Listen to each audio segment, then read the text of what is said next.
Kalau ada banyak hal yang tidak baik, yang menyakitkan, berarti Tuhan tidak ada. Ini kan berarti cara kita memandang Allah atau cara kita menilai Allah ini yang tidak wajar. Tapi serahkan Tuhan yang bisa mengubah dia. Entah kapan, kita tidak tahu cara Tuhan, waktu Tuhan. Itu kamu serahkan, itulah kepercayaan. Bukan kamu yang mengatur Tuhan. Tuhan tidak boleh sampai 4 tahun loh. 1 tahun saja sudah. Kalau bisa besok Tuhan, saya minta besok. Kalau besok belum, Tuhan tidak ada. Ya. Persoalan adalah persoalan. Tapi persoalan tidak menentukan siapa Tuhan.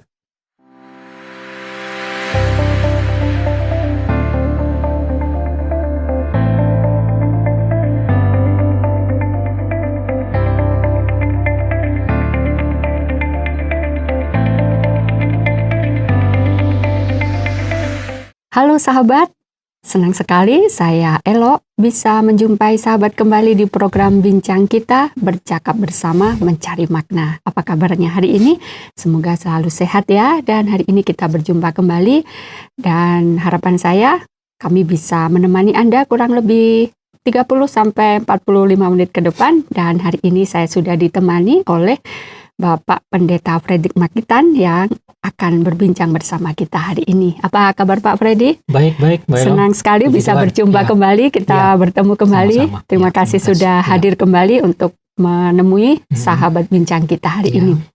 Dan hari ini kita akan berbincang mengenai keraguan, Pak. Ya, tentang keraguan yang khususnya itu berhubungan dengan iman kita sebagai orang percaya, yaitu keraguan menggoyahkan iman.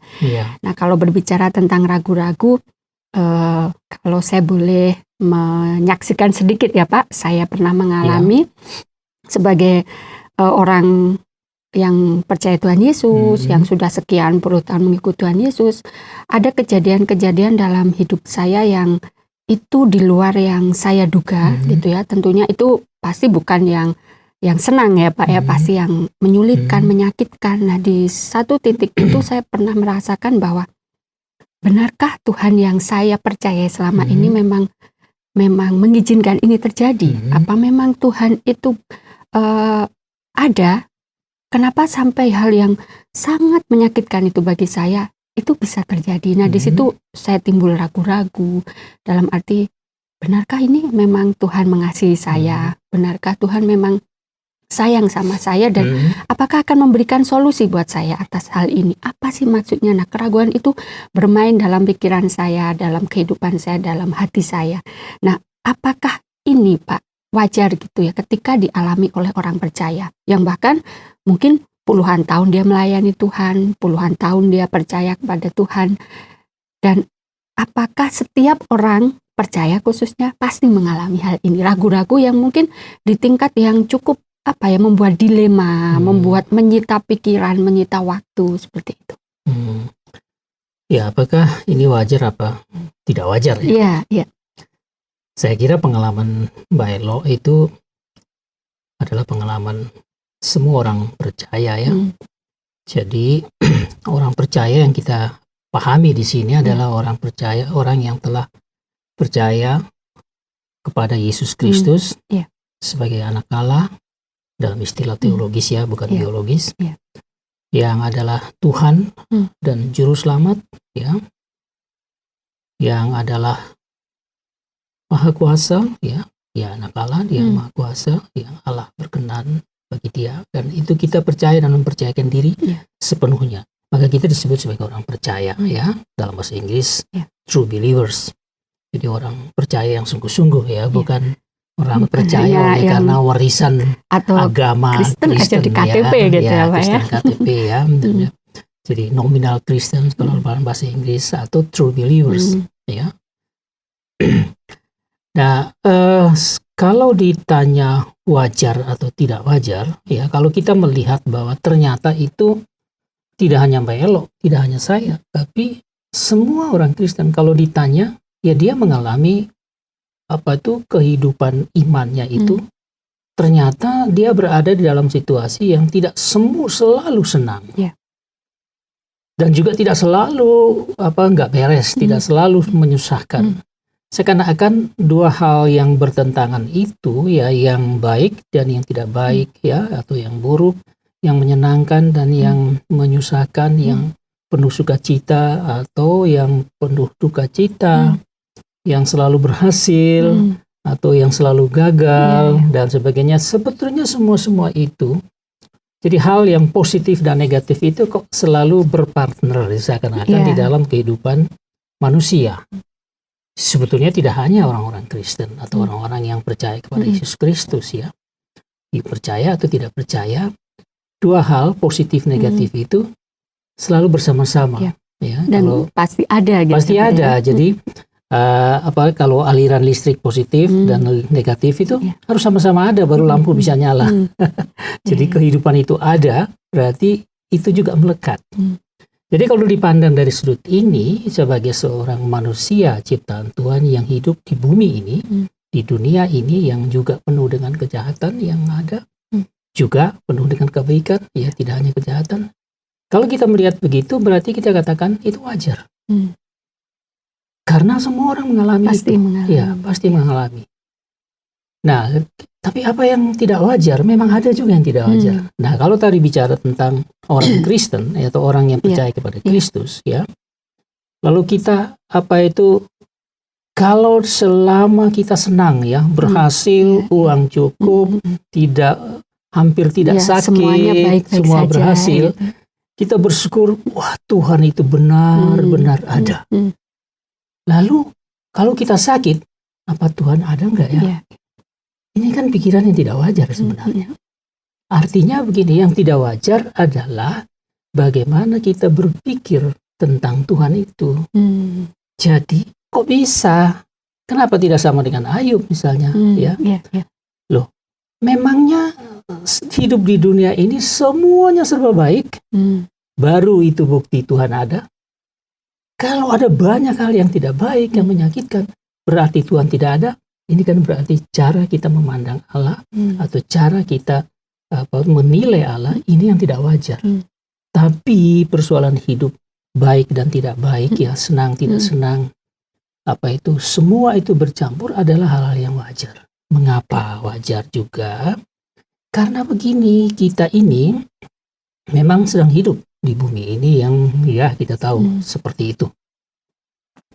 Kita adalah makhluk sosial. Kita tidak hidup sendiri, tidak bisa hidup sendiri.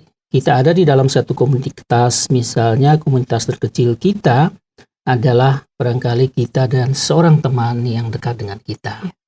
Satu keluarga ya, keluarga inti, tapi juga bisa kerabat yang lebih luas, ada sanak saudara dan sebagainya. Kita hidup di dalam situ.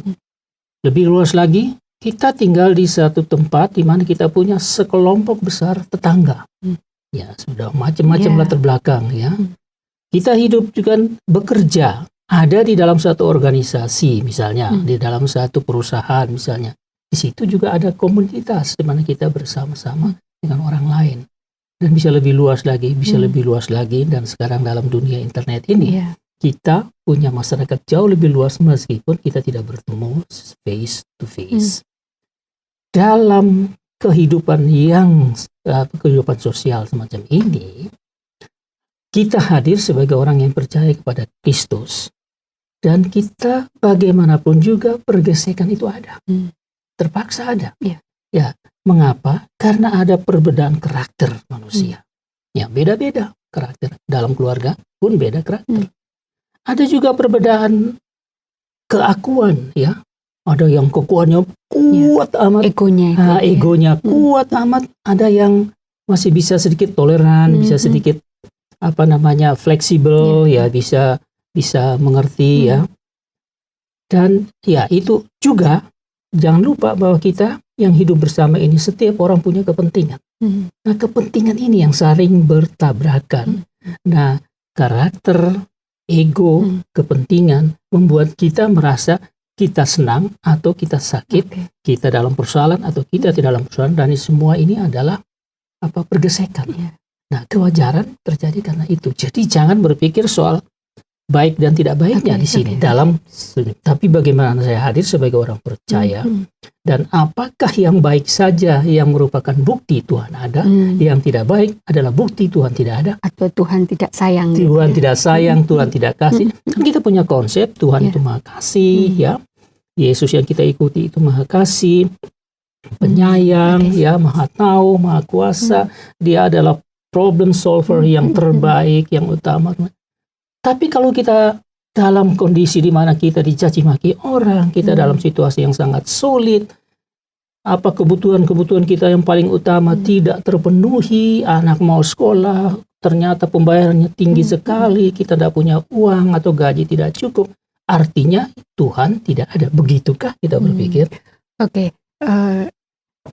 Ketika Pak Freddy memberi contoh tentang Ayub tadi, ya, saya jadi ingat perbedaan, mungkin apakah ini konsep berpikir itu sangat mempengaruhi kah, gitu ya, untuk orang tadi tetap ragu atau tidak. Kalau Ayub contohnya dia memang hampir sama sekali tidak ragu, ya Pak, dalam segala hal yang dialami kesulitan itu.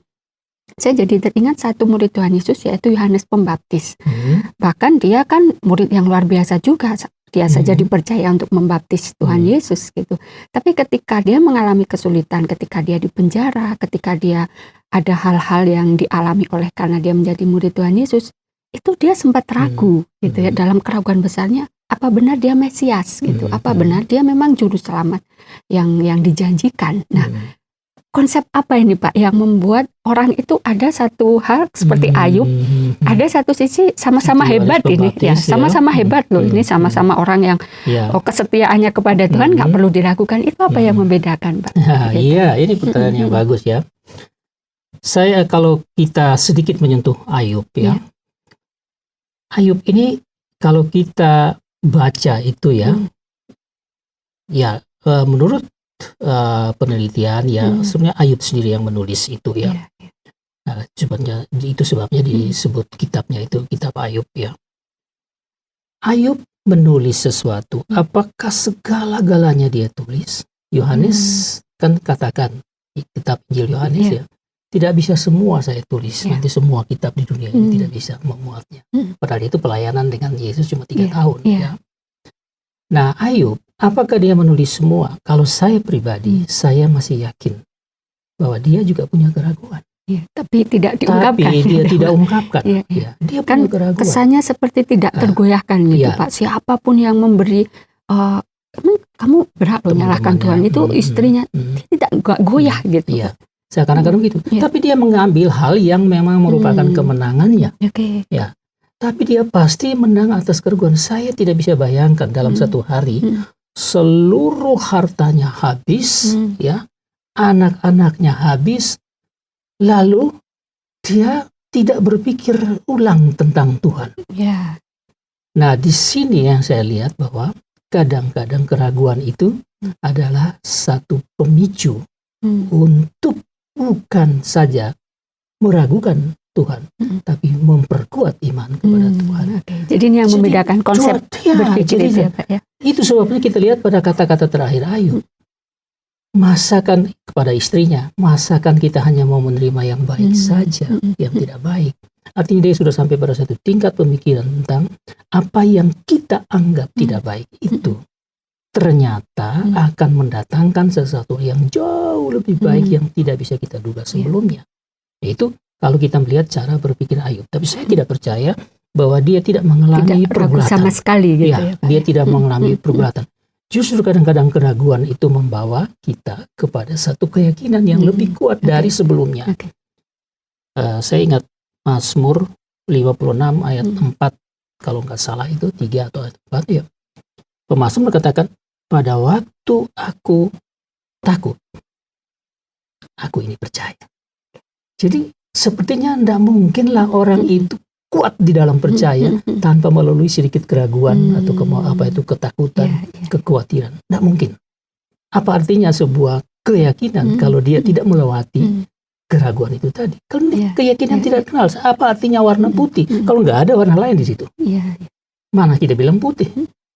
Dia putih kenal sebagai putih karena ada yang lain. Jadi kita yakin akan Allah Karena memang kita juga tahu bahwa dalam diri kita nih ada semacam kekhawatiran, ketakutan, keraguan dan sebagainya.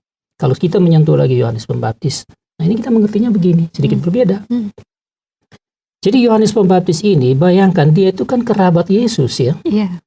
Yohanes Pembaptis anak dari Imam Zakaria dan istrinya Elizabeth. Ya, Elizabeth ini kerabat, ada yang katakan semacam sepupu begitu dengan Maria ibu Yesus. Nah ini kan keluarga. Dan pasti mengenal sekali harusnya. Pasti saling gitu mengenal ya. walaupun mereka tinggal berjauhan ya. Satu di utara, satu di selatan. Pasti masa nggak tahu sih? Masa Maria tidak pernah cerita kepada Yesus, dulu loh ibu pergi ke Yudea ya ketemu dan 3 bulan tinggal di sana dan mendapat banyak. Ini tidak mungkin dia tidak berkomunikasi dengan anak dan anaknya tidak tahu. Hanya mungkin mereka berpisah.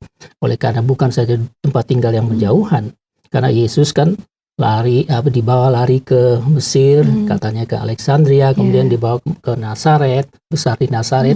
Dari Nazaret setelah orang muda pindah lagi, mungkin Yesus sudah meninggal, pindah ke Kapernaum yang menjadi the town of Jesus, kota Yesus ya. Lalu mereka juga berdua ini berada dalam sekelompok komunitas yang berbeda. Yohanes Pembaptis itu masuk dalam satu komunitas orang-orang yang karena di dalam penjajahan Romawi dan perjuangan untuk melawan penjajah Romawi, mereka memilih jalan yang berbeda. Misalnya orang Farisi, kelompok sendiri. Yohanes Pembaptis yang suka mengembara, kalau tidak salah namanya Esseni ya. Itu satu kelompok orang yang memilih jalan, kita tidak tinggal di sini. Kita harus tempat, tidak bisa campur dengan begini. Ya. Karena itu dia hidupnya mengembara saja, makan makanan, makan belalang dan sebagainya itu. Nah ini berbeda dengan Yesus, yang Yesus langsung di dalam komunitas orang di Galilea. Galilea itu banyak pemberontak terhadap penjajah Romawi. Jadi itu orang-orang keras kepala semua di situ ya. Ya orang Kapernaum keras kepala, dia mengutuk Kapernaum yang banyak melihat mujizat, tapi mereka tidak bertobat. Ya ambil contoh semacam begitu. Jadi punya dua komunitas yang beda. Nah Yohanes Pembaptis saat itu ada dalam penjara, ya. Dia di dalam penjara, dia utus 2 orang untuk tanya Yesus, apakah benar? Memastikan. Karena dia melihat bahwa Yesus ini ya, ada konsep seluruh orang Israel pada saat itu sama, yaitu Mesias datang sebagai pahlawan yang akan membebaskan Israel dari penjajah Romawi. Tapi yang dia lihat, dia tahu Yesus ini, kok nggak ada tanda-tanda kepahlawanan itu, yang ada kok hanya menyembuhkan orang sakit. Dia buktinya dibiarkan gitu ya di penjara. Gitu. Yesus memang belum menderita, dia belum tahu selanjutnya. Tapi kok tidak ada perubahan? Padahal banyak muridnya Yesus sekarang, pengikut Yesus yang dari Yohanes pindah semua ke ke Yesus. Setelah Yohanes dalam penjara, mereka pindah kepada Yesus dalam arah konsep kepahlawanan Mesias. Nah, itu yang apa ini benar? Seperti yang kita rasakan orang percaya saat ini kan Pak. Iya, jadi keraguan itu ada, mesti nggak ada. Itu sebabnya dia utus 2 muridnya. Coba tanya, pasti nggak, jangan-jangan saya sudah salah jalan. Mempercayai seseorang yang salah atau Mesias yang salah. Saya sudah memberitakan siapa Yesus, luar biasa. Biarkan murid saya ikut dia semua. Tapi jangan-jangan ini bukan Mesias yang sebetulnya. Dan Yesus memberi kabar melalui 2 orang itu, kasih tahu akulah Mesias dan semuanya. Nah, pasti di sini ada perubahan cara berpikir. Oh, kalau begitu itu Mesias mempengaruhi. Kalau itu Mesias, bukan Mesias yang seperti selama ini kita percaya. Ya, tapi Mesias yang seperti Yesus jelaskan tentang dirinya. Jadi keraguan itu ada. Jadi wajar. Dan ternyata benar ya Pak, komunitas kita, cara hidup kita, dan mungkin tadi seperti Yohanes Pembaptis ya, asalnya dari mana itu mempengaruhi keraguan seseorang. Betul. Kalau dilihat, kalau Ayub mungkin diam tadi, tipe yang diam, tapi akhirnya dia mengambil punya satu konsep yang benar. Justru dia semakin menyelami Allah yang kupercaya ini memang Allah yang benar-benar memang saya tidak salah. Tetapi kalau Yohanes lebih bisa mengungkapkan gitu, tolong lihatlah gitu ya. Jadi dia tidak malu dengan keraguannya. Tapi di masa saat ini banyak orang takut itu Pak ya, untuk mengungkapkan keraguan itu. Karena mungkin bisa jadi dia punya basic, saya pelayan Tuhan, saya misalnya aktif di gereja, aktif di pelayanan, dan saya sudah sekian tahun, atau bahkan punya gelar-gelar khusus yang berhubungan dengan kerohanian. Jadi dia malu ketika mengungkapkan tuh dia ada perasaan malu. Nanti misal aja Pak Freddy mau mengungkapkan ke saya ragu Mbak Elo ini Tuhan Yesus kayak gini, mungkin saya malu, saya ini pendeta, masa gitu dipikir Mbak Elo ini saya nggak beriman. Nah kadang ada sisi-sisi sebagai manusia itu kita takut, khawatir gitu loh Pak. Itu bagaimana Pak? Apa yang harus kita lakukan? Apakah kita tetap diam seperti Ayub, tapi dia punya konsep sendiri dari cara berpikir dan pemahaman, atau memang kita harus ngomong seperti Yohanes Pembaptis ini, kita cari tempat untuk kita mengungkapkan keraguan kita. Nah, jadi diamnya seseorang ya kita tidak tahu masing-masing orang ya. Jadi pasti masing-masing orang juga menilai sendiri situasi yang dialami, menilai Allah dari kemampuan dia berpikir atau mengenal Allah ya, sejauh mana dia paham Alkitab, atau dia hanya mendengar apa kata orang, kata pendetanya, kata pengkhotbah dan seterusnya ya. Mungkin ada keraguan tapi secara diam-diam ya. Itu saya masih yakin karena saya juga punya perasaan itu ya.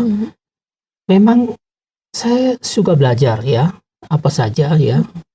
Saya pasti uang saya harus beli buku ya, dan saya baca apa saja. Jadi kadang-kadang misalnya saya membaca itu buku-buku yang cukup rumit sebenarnya, yang dikarang oleh itu namanya Carol Armstrong ya. Dia itu dia menulis tentang sejarah Tuhan. Sejarah Tuhan. Menarik ya. Lalu dia menulis tentang masa depan Tuhan. Loh, kok dia bisa menurut? Nah, saya penasaran. Nah, itu penasaran bisa timbul keraguan ya Pak ya. Ya, jadi baca buku-buku itu. Masih ada lagi sejumlah buku yang lain. Cara berpikir, cara mengulas, menjelaskan itu tentang Allah memang luar biasa. Jadi bagi kita yang suka bermain-main dengan intelektualitas kita ya, saya sempat berpikir tapi saya tidak sampai pada berpikir bahwa Allah itu tidak ada, ya, atau saya percaya kepada Allah yang salah gitu ya. Tapi saya bilang tentang beberapa konsep yang selama ini jangan sampai itu salah. Ya, saya sampai ke situ.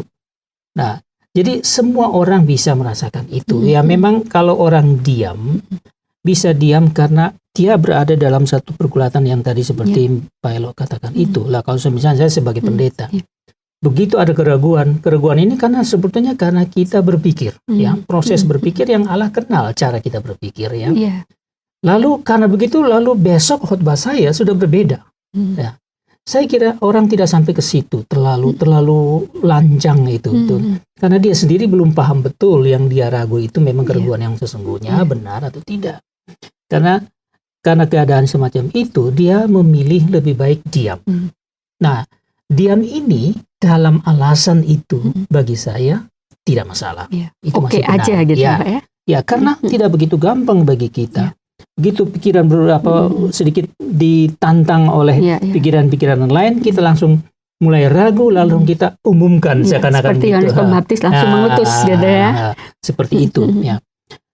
Tetapi orang bisa diam oleh karena dia ingin memelihara ketidakpercayaannya itu. Nah, ini yang kita tidak tahu. Artinya bahwa dia sudah pegang keraguannya akan Allah itu sudah dia pegang. Jadi dia tidak mau lepaskan. Karena itu dia memilih lebih baik saya diam saja daripada nanti orang bilang apa sama saya. Dan tidak bisa langsung mengundurkan diri sebagai pendeta dan seterusnya. Nah, itu adalah diam-diam yang yang berbahaya karena memang seakan-akan sudah memutuskan untuk memelihara keraguan terhadap Allah. Nah, inilah hal yang tidak wajar yang harus kita hati-hati di sini. Tapi keraguan-keraguan yang kita diamkan ya, karena mungkin belum waktunya saya ungkapkan, karena ini bukan satu hal yang mudah untuk saya ungkapkan. Dia ngerti apa enggak? Dia juga takut dengan siapa saya bukakan. Kalau saya bukakan terhadap seorang yang masih belum cukup dewasa, dia akan bisa saja langsung bentak saya, atau saya bukakan itu kepada ayah saya yang mendidik saya menjadi orang percaya. Begitu saya bilang saya ragu tentang kepercayaan saya, lalu dia akan bilang apa? Dia mungkin bisa menyangkal saya, kamu keluar, kamu bukan lagi anak saya. Ada banyak akibat. Jadi resiko-resikonya memang harus diperhitungkan sehingga orang tidak bisa kita hakimi, lalu orang yang diamkan itu berarti bahwa dia itu tidak baik. Belum tentu, karena dia masih menggumulinya. Dan jangan takut karena Tuhan kan tahu pergumulan kita dan dia akan ada. Ya. Nah, kecuali yang seperti Mbak Elo, tadi Ibu Elo tanya tentang ya bagaimana harus bagaimana ya, apakah harus tetap diam atau kita memang penting ini untuk mengungkapkan. Ya. Gitu. Jadi sebenarnya diam juga benar dalam situasi tertentu, dalam pertimbangan tertentu. Tetapi jauh lebih baik kalau kita ungkapkan. Tapi hati-hati kita ungkapkan kepada orang yang harus lebih dewasa, yang lebih matang dalam kehidupan rohaninya, dalam pemahaman tentang kehidupan rohaninya. Nah, kalau kita salah, maka memang ini akan menjadi masalah. Lebih baik kita bergumul sendiri di hadapan Tuhan sampai kita memperoleh orang yang kira-kira bisa menolong kita untuk mencerahkan kita kembali. Jadi ini adalah pilihan-pilihan yang harus bijak. Pilihan-pilihan yang harus penuh hikmat. Asal jangan langsung mempersalahkan diri. Aku sudah nggak benar, aku sudah. Jangan terlalu cepat, tapi juga harus hati-hati. Jangan sampai aku berkembang di dalam keraguan ini, yang akhirnya memang aku mengorbankan kepercayaanku kepada Tuhan. Nah, ini adalah masalah manusia yang selalu ada. Nah, bisa saja oleh karena pengertian-pengertian yang kurang, bisa saja oleh karena tidak tahan sakit lagi, doa-doa aku nggak pernah dijawab, dan sebagainya. Terus kita mulai beralih. Nah, jadi di pikiran kita, di hati kita masih tetap merupakan satu ruang di mana Allah hadir untuk menolong kita. Nah, sebelum kita akhirnya keluar dengan satu sikap yang bagaimana atau tindakan yang bagaimana. Jadi mungkin dalam diamnya kita itu jangan sampai kita benar-benar kosong gitu ya Pak ya. Dalam arti ada orang yang sampai dia mungkin 1 tahun 2 tahun dia nggak berdoa sama sekali, hanya karena dia meragukan itu dalam diamnya. Nah, itu bagaimana Pak? Apakah itu tidak berbahaya? Karena masing-masing orang tergantung tadi ya egonya, tergantung karakternya untuk dia bisa mengungkapkan kapan sih. Tapi ada yang butuh waktu cukup lama. Itu berbahaya nggak Pak untuk imannya inilah? Ya, gitu. Menurut saya berbahaya. Jadi itu yang tadi sekali lagi bahwa dia memilih untuk menyimpan keraguannya, bahkan memperkuat keraguannya sendiri. Nah, itu yang berbahaya. Saya punya pengalaman pernah melayani seorang gadis. Dia sudah sekitar umur 30-an tahun ya. Gadis ini anak yang sungguh-sungguh di dalam Tuhan. Sedangkan orang tuanya di belakang, terbelakang dari segi ini ya, dari segi spiritualitas ya. Mereka belum menerima Yesus sesungguhnya, belum matang sama sekali, walaupun mereka orang tuanya. Nah, dia sudah lebih dahulu menerima Kristus, sudah sungguh mempersembahkan diri ya. Jadi hubungan dengan Tuhan luar biasa baik, percayanya kuat sekali. Dia berdoa kepada Tuhan, minta Tuhan mengubah ibunya. Karena ibunya ini, dia merasa sangat menyakitkan dirinya akibat memperlakukan ayahnya seakan-akan bukan suami. Terlalu dominan, mengatur segala sesuatu, marah-marah kepada. Dia simpan ini cukup lama dan dia berdoa. 4 tahun dia berdoa, tidak pernah dijawab oleh Tuhan. Ibunya tetap begitu, maka makin galak. Timbul keraguan. Apakah Tuhan ini ada? Ya, ini saya melayani dia secara pribadi. Makanya tentu saya tidak akan sebutkan namanya. Juga saya sudah lupa namanya karena sudah lama sekali. Nah, dia ungkapkan ini semua. 4 tahun Pak, saya meninggalkan gereja, saya nggak berdoa. Semua itu semua percuma. Masa 4 tahun berdoa Tuhan tidak jawab? Padahal saya sudah sungguh dalam Tuhan. Ini dia ceritakan pada saya. Lalu saya katakan kepada dia begini, apakah you yakin bahwa memang karena belum dijawab itulah maka Tuhan itu sebenarnya tidak ada? Dia tidak bisa jawab. Saya ingat betul ini. Lalu saya membimbing dia. Bagaimana cara pandang Anda terhadap Tuhan? Ya. Lalu cara pandang Anda terhadap hidup ini. Seingat saya yang saya katakan dia bahwa kamu tidak akan bisa mengubah ibumu hanya dengan doa. Tapi serahkan Tuhan yang bisa mengubah dia. Entah kapan. Kita tidak tahu cara Tuhan, waktu Tuhan. Itu kamu serahkan. Itulah kepercayaan. Bukan kamu yang mengatur Tuhan. Tuhan tidak boleh sampai 4 tahun loh. 1 tahun saja sudah. Kalau bisa besok Tuhan, saya minta besok. Lalu kalau besok belum, Tuhan tidak ada. Singkat saya katakan, ya mungkin kalimat tidak sama seperti ini. Tapi pengertian seperti itu. Tiba-tiba dia nangis. Dia nangis. Nah, dalam dia nangis sudah bisa ngomong apa-apa lagi. Di saat dia nangis itulah saya berdoa. Dan saya sisipkan segala sesuatu yang saya pahami untuk dia melalui doa saya itu. Saya berdoa kepada Tuhan untuk membuka hatinya dan sebagainya. Dia menangis habis-habisan dan berdoa. Kita tidak tahu lagi waktu itu akibatnya bagaimana, selanjutnya bagaimana. Jadi hal itu mungkin. Nah, untunglah saat itu bisa kita katakan sebagai kebetulan, kita tidak tahu. Tapi itu terjadi karena begini. Saya adalah pemimpin dari tim pengaturan pelayanan pribadi. Biasanya ini di satu lembaga yang dulu saya pelayanan di situ ada kebangunan rohani setiap tahun ya, dalam satu masa selama 1 minggu yang disebut sebagai kebaktian tahunan nasional. Orang dari mana-mana datang, semua dari seluruh Indonesia, ribuan orang datang. Dan setiap kali itu ada kebaktian kebangunan rohani. Jadi ditantang siapa yang sungguh mau kembali kepada Yesus dan semua, dan dia termasuk salah satu dari ada mungkin ratusan orang yang sudah menyerahkan diri kembali. Lalu saya sebagai pemimpin pengaturan pelayanan pribadi itu sebenarnya tidak boleh melayani. Karena saya harus terus mengontrol bagaimana mengatur semua. Tapi karena sudah tidak ada lagi, tinggal satu nona ini. Tidak ada yang melayani. Saya terpaksa melayani. Jadi itu persoalan kebetulan. Tapi disitulah dia diselamatkan. Situlah dia kembali terbuka pikirannya dari kata-katanya. Jadi satu kebetulan, tetapi memang untunglah kalau ke bahasa kita manusia, untunglah. Jadi kalau bayangkan kalau itu tersimpan terus, jadi bagi saya berbahaya. Lebih baik cari tempat di mana kita bisa berdialog tentang hal itu daripada menyimpan sendiri lalu membuat keraguan itu bertumbuh semakin hari semakin kuat. Apalagi kalau dari pengalaman Nona tadi itu ya Pak, sepertinya dia terlalu melihat fokusnya pada realita ya Pak ya. Jadi memang fokus kita kepada realita atau harapan kepada Tuhan itu juga pengaruh ya Pak. Untuk kita memelihara keraguan kita atau memutuskan untuk menyelesaikan keraguan kita ya. Oke. Nah, sekarang seperti apa sih Pak seharusnya respon yang benar atas keraguan kita? Seperti tadi yang Bapak layani, berarti dia meresponi dengan benar. Dia akhirnya terbuka hatinya bahwa bukan kita yang memang harus mengubah seseorang, tetapi itu cara Tuhan bekerja, itu yang lebih kita percaya. Nah itu bagaimana meresponinya supaya kita seperti Ayub Pak, dalam diamnya, mungkin dalam mungkin keraguan yang tersimpan, tapi dia akhirnya semakin memahami bahwa inilah Allahku yang benar dan yang layak aku percayai sampai selamanya. Itu bagaimana Pak?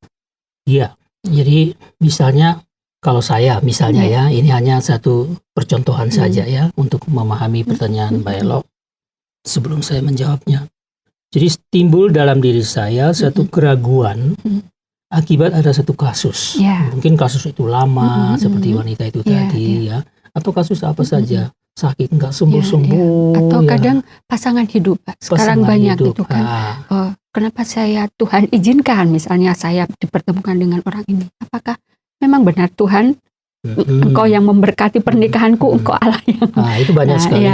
Jadi responnya kadang akhirnya mungkin bercerai, meninggalkan, atau justru percaya kepada hal-hal yang di luar kebenaran gitu. Jadi artinya yang kita cegah adalah jangan sampai respons kita terhadap persoalan itu nanti akhirnya membawa kita atau memimpin kita untuk menjadi tidak percaya. Meninggalkan Tuhan. Meninggalkan Tuhan atau menganggap Tuhan begini-begini, tinggalkan saja. Itu yang kita cegah, karena memang Tuhan tidak seperti apa yang kita pikirkan, semacam itu. Apalagi dalam persoalan. Dalam persoalan kita bisa memikirkan hal-hal negatif tentang Tuhan. Nah, bagaimana keputusan saya pada saat itu? Saya kira tadi kita sudah bicara sejak awal. Saya bisa menyimpulkannya begini. Jadi kalau saya percaya, berarti saya percaya Tuhan itu ada, bukan sewaktu-waktu, hanya pada kesempatan-kesempatan tertentu. Ini mestinya di otak saya sudah ada. Kalau pada waktu saya percaya, Tuhan yang tidak ada batas waktunya. Dia maha hadir, Dia itu maha hadir, ada istilah asingnya omnipresent. Dia itu adalah maha kuasa, omnipotent. Juga dia itu adalah Tuhan yang maha hadir, maha kuasa, dan ada maha yang lain saya lupa itu dalam istilah asing itu. Nah, kita percaya Tuhan yang itu Loh, kenapa kita percaya kepercayaan kita itu kok seperti kita pengen mau makan apa ya makan, Ya, itu pasti enak kalau gitu. enggak, Ini gitu. Tuhan toh. Oke. Ya paling tidak kita tahu bahwa kehadiran kita ini ada oleh karena Tuhan. Walaupun saya ragu, saya masih hidup, berarti ada Tuhan. Misalnya seperti itu. Jadi artinya begini, kita mengerti bahwa kita di dalam kondisi, bukan dalam kondisi di mana kita akan menjadi orang yang, atau gampang menjadi orang yang tidak percaya. Tapi kita ada di dalam kondisi bagaimana iman kita sedang diuji, ya. Bagaimana iman kita sedang diperkuat melalui situasi-situasi yang kurang baik itu, ya. Kita tidak bisa diperkuat melalui situasi yang enak semua, ya. Karena kita tidak bisa menemukan diri kita sebenarnya bagaimana kita ini, ya. Jadi melalui itu berarti kita dalam hal ini saya maksudkan adalah kita mengerti bahwa Tuhan adalah Tuhan yang tidak dipengaruhi atau diubah-ubah oleh situasi, apalagi diubah-ubah oleh penilaian kita, ya. Atau permintaan kita. Ya, artinya kita minta Tuhan tidak jawab, kita sudah nilai kan. Jadi bukan Tuhan semacam itu yang kita percaya, tapi Tuhan yang tetap pada janjinya, yang tetap pada sifatnya, ya, yang maha kasih, maha hadir, maha kuasa dan sebagainya itu. Kita tetap itu. Ini tidak berubah. Jadi kalau kita betul-betul percaya tentang keberadaan Tuhan semacam ini, maka mata kita akan dengan sendirinya melihat bahwa apa yang saya alami hanyalah tidak lebih dari sebuah kasus, tidak lebih dari sebuah persoalan. Apakah persoalan itu mampu mengubah Tuhan atau menghilangkan Tuhan? Ya enggak dong. Ini kan harus kita ngerti dulu. Kalau kita tidak ngerti ini, kita angkat persoalan itu seakan-akan dia mengalahkan Tuhan. Seakan persoalan itu lebih besar dari Tuhan sendiri. Ini yang pertama, ya. Respons kita harus itu dulu. Respons yang kedua, menurut saya adalah melihat juga diri sendiri. Saya ini orang yang sedang jangan sampai di samping percaya kepada Tuhan, saya juga punya kepercayaan-kepercayaan yang sisipan-sisipan lain. Kepercayaan ini bisa saja akibat dongeng-dongeng yang dulu sejak kecil, itu yang pendapat-pendapat orang, siapa saja, pendapat penilaian lain. Kalau kita mengagumi seseorang, pengkhotbah misalnya, yang kita kagumi, pendeta yang kita kagumi, kita tidak bisa jamin bahwa dia akan senantiasa 100% benar sepanjang hidupnya. Dia bisa berkata salah. Tapi karena saya sudah terlanjur menghormati dia habis-habisan, maka apapun yang dia katakan itu pasti benar. Nah, padahal yang benar ini juga bisa salah menurut pendeta ini. Jadi kita harus punya satu keyakinan bahwa punya satu respons terhadap diri kita sendiri. Jangan sampai saya sudah terlalu over, ya, terlalu cinta dia, terlalu hormat dia dan semua, sehingga saya sebenarnya sudah tidak punya pegangan lagi di dalam hidup saya. Nah, jadi saya ini siapa? Nah, sebaiknya keraguan itu mendorong saya untuk kembali mencari, belajar dari Alkitab. Apa kata Tuhan? Lalu cari teman yang bisa menolong dan seterusnya. Itu sikap yang kedua. Sikap yang ketiga bagi saya harus lebih radikal.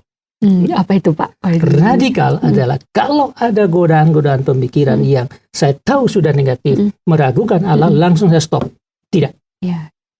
Jadi jangan mencoba bermain di situ. Jangan mencoba bermain di situ.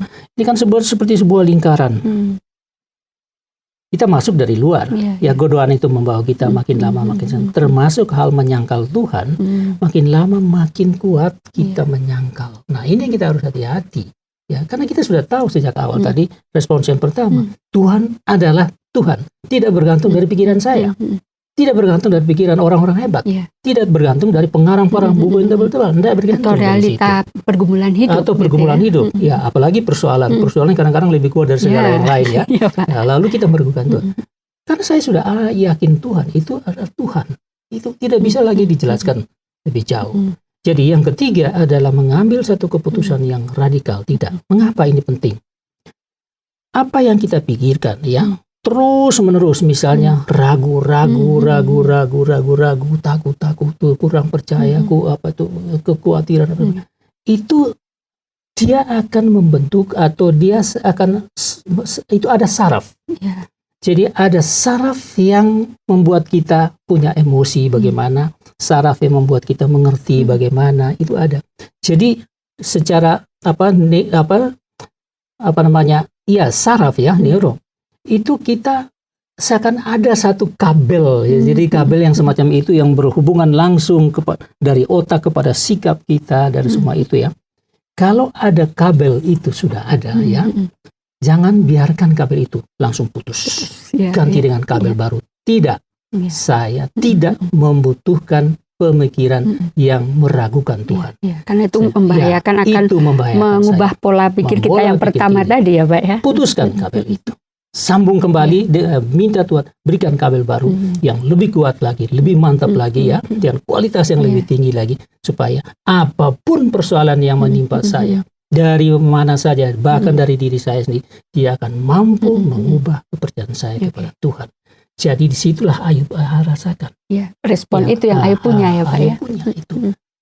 Ya, Yohanes Pembaptis juga akhirnya dia punya itu ya, walaupun tidak ditulis secara jelas ya. Jadi kita harus sampai ke itu. Nah, ini kan sukar kita menganalisis kata-kata Ayub itu kan, tetapi dia sudah sampai ke situ. Apakah kita hanya mau menerima yang baik-baik saja? Dia sampai pada satu pemikiran yang tidak baik pun kalau itu diizinkan Allah pasti baik. Ya, karena dia tahu Allah adalah Tuhan. Buktinya dia langsung lihat toh. Semua digantikan 2 kali lipat. Dibalik 360 derajat. Jadi memang hal itu yang harus kita punya ya Pak ya. Jadi kita harus punya pola pikir bahwa Tuhan adalah Tuhan gitu, dan kita tidak perlu sibuk dengan penilaian-penilaian di luar diri kita. Tuhan tidak bergantung pada konsep kita, enggak. Dan kita juga harus keterbatasan kita harus kita sadari, sesuatu yang memang itu tidak perlu kita pelihara, keraguan itu. Nah, mungkin sebagai penutup ini Pak, tidak terasa sudah hampir usai. Ada statement mungkin yang bisa Bapak sampaikan kepada sahabat yang mungkin saat ini sedang ragu-ragu ini Pak, dalam tahap-tahap yang mau ke sana ke sini. Nah, mungkin itu saatnya Bapak ada pesan untuk sahabat. Saya pikir sederhana saja ya. Jadi Tuhan adalah Tuhan. Aku percaya kepada Tuhan, aku sudah mempercayakan diri kepada Tuhan. Percayalah selama hidup dan seterusnya. Jangan diragukan oleh apapun juga. Ya. Persoalan adalah persoalan, tapi persoalan tidak menentukan siapa Tuhan. Persoalan itu adalah hal yang kecil yang Tuhan sendiri sudah janjikan. Tidak ada persoalan yang bisa membuat kita tidak berdaya. Tidak ada, karena Tuhan ada membuat kita diberdayakan oleh Tuhan untuk mengatasi semua persoalan, apapun persoalan itu. Jangan membiarkan persoalan itu mengubah pandangan kita terhadap Tuhan, apalagi mengubah iman kepada Tuhan. Karena dengan beriman kepada Tuhan, persoalan itu akan diatasi. Pada waktunya, melalui proses yang diizinkan Tuhan, dan dengan cara Tuhan. Sederhana aja kan? Ya, luar biasa. Terima kasih Pak Freddy. Sungguh sama-sama memberkati bagi saya pribadi, dan saya yakin juga untuk sahabat bincang kita pasti sangat memberkati. Dan sahabat, tidak terasa usai sudah bincang kita pada edisi kali ini, dan apa yang kita bincangkan hari ini kiranya memberkati Anda dan semakin menguatkan iman Anda kepada Tuhan di tengah pergumulan yang mungkin saat ini Anda alami. Kita akan jumpa lagi di bincang kita episode selanjutnya. Saya Elo dan Bapak Pendeta Fredrik Makitan pamit dulu. Tuhan Yesus memberkati. Terima kasih Anda sudah mengikuti program kami. Jika Anda diberkati, jangan lupa like, komen, dan share supaya Anda tidak ketinggalan setiap program terbaru kami. Jangan lupa juga untuk subscribe channelnya dan nyalakan loncengnya. Jika Anda ingin mendukung pelayanan kami, bisa melalui rekening kami berikut ini atau menghubungi kami di sini.